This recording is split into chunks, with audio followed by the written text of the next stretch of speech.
Ako si Mon. Tamad ako pero may pangarap ako.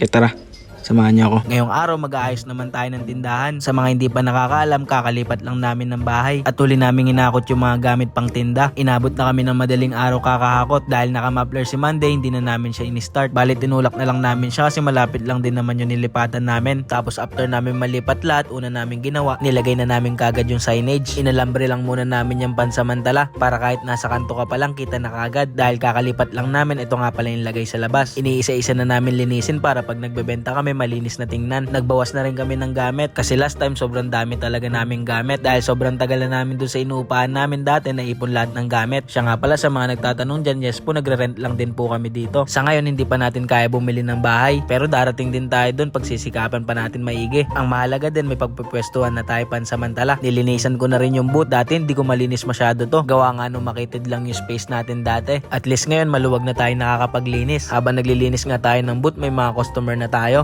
Pinilit talaga namin makapagbukas kagad. Back to school na rin kasi. Isa kasi sa mga market ko is mga estudyante. Kaya pinilit talaga namin makapagbukas kagad. Kaya maraming salamat talaga sa inyo kasi kahit nasan ako, susundan nyo talaga ako. Kung isa ka sa mga naghanap ng location ko, sundan nyo lang to. Pwede kang bumaba dito sa Tapinak Senior High School. Tapos sa tapat ng school na yun may daanan. Pasok ka lang dyan tapos matatanaw mo na kagad ako.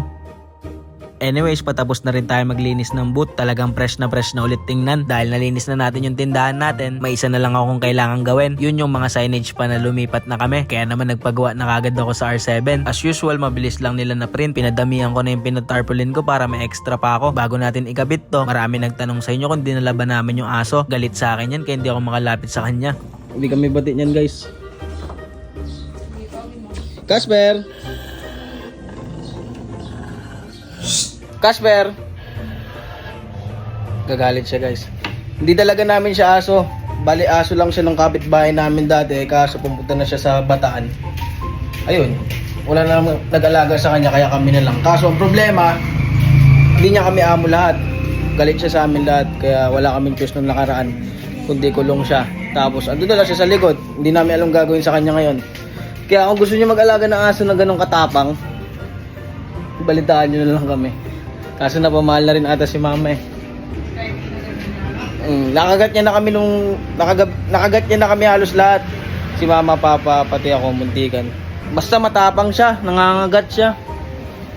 Kaya hindi namin alam gagawin sa kanya. Kaya kung may kakilala kayo na makakatulong sa amin sa gantong sitwasyon na aso namin, comment down below. Di na kasi talaga namin alam yung gagawin. Anyways, ito nga pala yung mga pinagawa kong tarpaulin. Ilalagay ko to sa mga kanto para maging guide. Ito naman ilalagay ko naman to sa dati naming bahay. Kasi sabi nung ibang kapitbahay ko dun, ang dami daw naghahanap sa akin dun. Kaya ipapaskill natin muna to sa gate. Bago ko ipaskill, kinabitan ko muna ng mga pabigat. Tapos after nun, lumakad na kami papunta sa dati naming bahay. Nagpaalam muna ako sa may-ari. Sabi ko kahit mga 1 week lang. Every time na nakikita ko talaga tong gate na to, hindi ko alam yung nararamdaman ko pero makaka-move on din ako, ilang araw lang yon. Anyways, after nun yung mga guide naman, pansamantala lang naman to, mga 1 week ko lang ipapaskill. Dito ko na nga lang pala sa kabilang kanto nilagay. Sa kabilang side kasi meron na doon na nakalagay na ibang shop. All goods na yung mga kailangan natin gawin ngayong araw. Bukas nga pala kami Monday to Saturday. Kaya punta ka tapos sabihin mo galing ka dito sa video na to. Yun lang, salamat sa pagsama.